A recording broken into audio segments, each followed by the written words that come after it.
have for 5 starting now. 5. Hello. Greetings. How are you?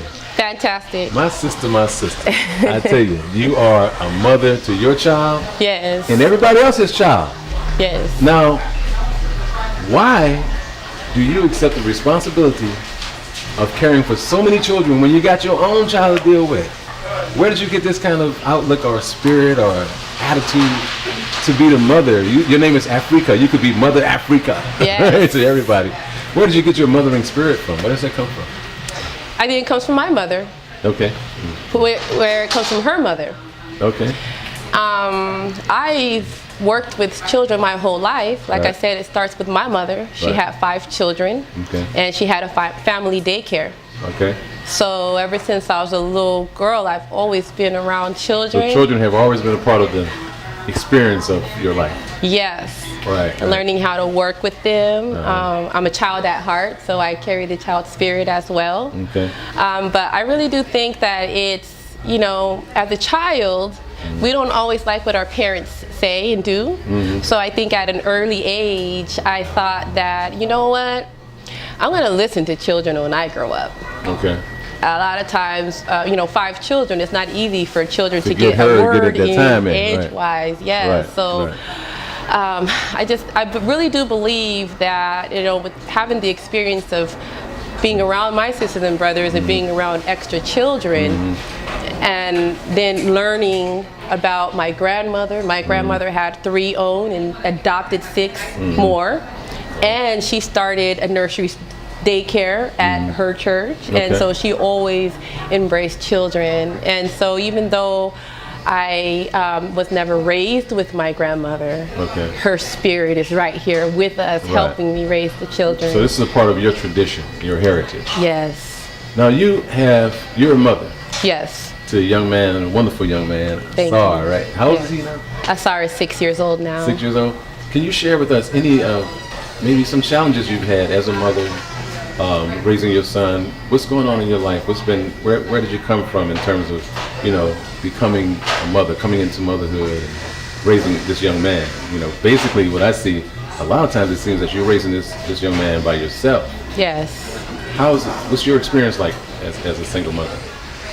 Well, interestingly enough, the challenge was to have the father inside the home with us. Okay. And have the father's mother and family okay with having the father inside the home with us. Why didn't that not happen? Because the father's mother was always a single mother. Okay. And the sisters were always single parents as well. Okay. So this whole notion of having a man and a woman and child as a family unit was foreign to them. Therefore, they did not support the family unit. Because the father didn't have his father there. He did what he always did, was rely on his mother's opinion. So the biggest challenge... In my day, they called that a mama's boy. And that's who he is. Whoa. So the biggest challenge was to accept the fact, because I grew up with both mother and father. My parents were married my whole life. So the biggest challenge was to accept this fact that I have to go around my family without the man's support system. Now, did he just, what did he do? Did he just say, okay, I'm not going to be here, I brought the child into the world with you, but what, I'm not going to help you raise? I mean, what's going on with that in your situation? we had agreed that we were going to be family. Okay. And, I think a lot of times, 99% of the time, men start getting cold feet when it comes closer and closer to actually being a part of that family unit. And I think that him having the cold feet, he went to his mother and took her advice. You don't have to be in that family. She can go and be the mother and the father. Oh, really? You can live over here and she can live over there, and the child can go over here and over there. But you guys can sign things at a notary to take care of this child. So all of these different elements. Did he marry his mother or you? The end result is That was I kind of find a sick that joke, yeah. he did marry his mother, Right. because his monies are going to her rent, not to our child's rent. His money, you know, when it's time to eat, when she prepares his plate. I don't prepare his plate. So in a sense, because this single parenthood is a global phenomenon, I feel like it's Not just been an American phenomenon, global phenomenon. well, because, and I say global because the globe looks at America as this is what's Leader, right. yeah. America is Greatest country in the world. Yes. So, and thank you for correcting me on that, because I don't think it's become a global phenomenon just yet, but it's well on its way there. Yeah. Well, do you, given your experience with the father of your child, would you say you have a negative or a positive view in general of black men? How do you feel about it? Well, I've always had a positive. Well, no, I'm going to be real, because my father was very, very harsh on us. Okay. He was very, very harsh. And growing up with my father, I didn't really have a positive insight what it was to be a male until I got older. And then I started hearing my professors say the same things that he said. Okay. You guys are kings and queens. Right. So then as I got older, I became appreciative, and the more older I got, the more my dad was right. Okay. So just him being in the family, just him being that, it's like, it's so rare for us as African American people to say that my mother and father are still married.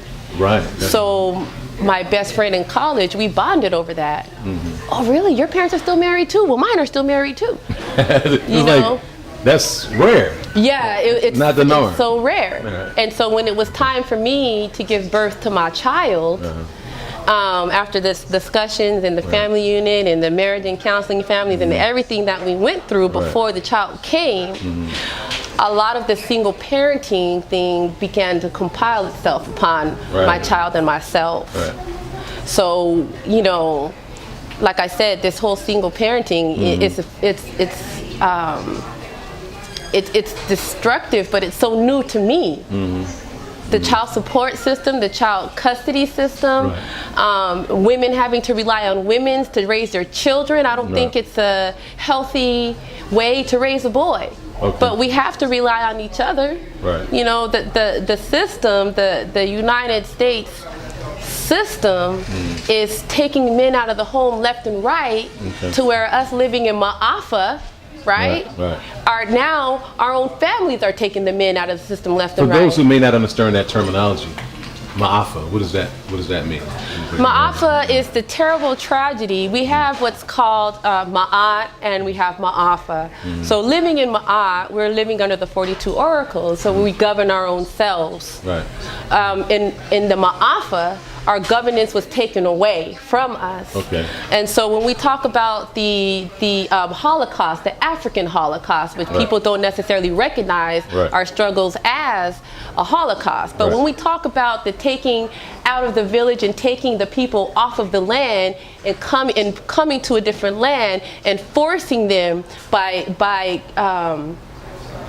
castrating them, forcing them by beating them, forcing them by terrorizing them to cultivate this land the way they want to do it. All of this process is Ma'afa.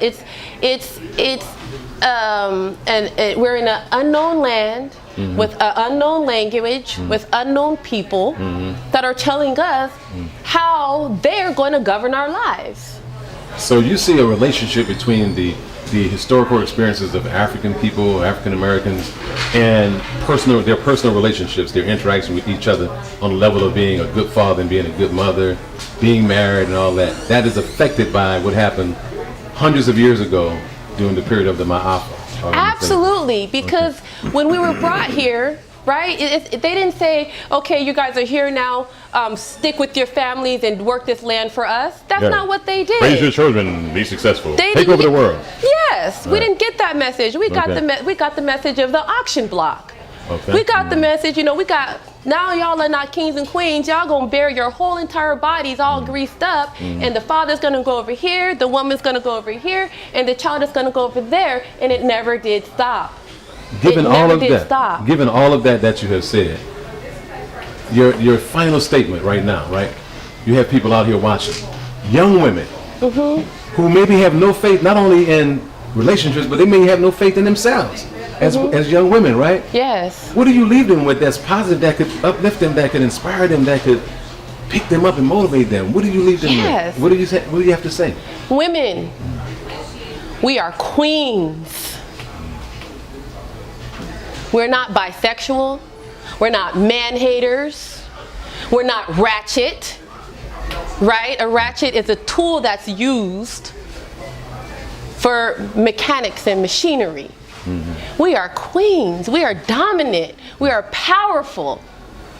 And if we learn that about ourselves and about each other, that our black man is not our enemy, that the black woman is not our enemy, that our children are not pawns in the courtroom, but actually extensions of our ancestors. You don't have to be afraid of yourself. You don't have to be something that you're not. We don't have to walk around and show our bodies, through our clothes. But we are divinity, and we deserve to walk on this earth as such. So we need to be very, very careful of the messages that we're sending through our words, through our clothing, through the way we carry ourselves, through the way we talk to each other, and hold our head up like a queen. This money is material.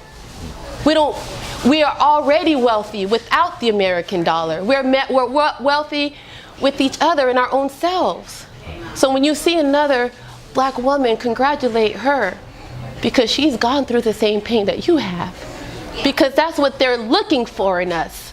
They're not looking for that in the European, in the Mexican, in the Asian. They're looking for that in us.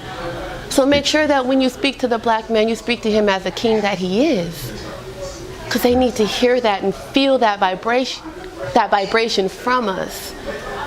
And just know that if you need something, if you need anything, the first person you should go to is one of your sisters or one of your brothers. The courthouse doesn't have what we need. The court system does not support what our purpose is about. The European cannot tell us how to be African. We show them how to be African. And even though we go through all these struggles with this so-called baby mama drama, and why is it called baby mama drama when it's the men that are leaving? We women, we don't carry the drama, we carry the burden. And so in supporting each other, it makes it a lot lighter. So, I just want to reiterate that we are all kings and queens in this foreign land. The television is foreign. The radio is foreign. The messages that are getting spewed through telecommunications, getting spewed through Facebook, through the internet, accessing everything, these are messages for the European to keep us divided. And when they can keep us divided, they can continue to colonize. They can... Oh, yeah. No, we're fine with television. So, message with Facebook, keep going, and I'll edit. You're beautiful. Yeah, it's fine. I just encourage you to look in the mirror and love that brown skin that you have. Love the hair, the spirals in your hair that represents the spirals of the universe. When you cry, those tears, those are the same tears from heaven, because heaven is right here in your heart. We don't have to look outside to anybody. Teach. Look inside the mirror. And when you look at me, see me as a reflection of you, not as the enemy. Wait a second. You got a telephone call. Love you so much. Beautiful. Beautiful. This film is going to change some lives. You feel me? Yes. Change some lives. Thank you so much. All right. Now we're going to go next door. All right. You good? Yes. All right. We'll go freshen up a little bit in the bathroom. Y'all can give her a hug and a clap or whatever. Yes, indeed.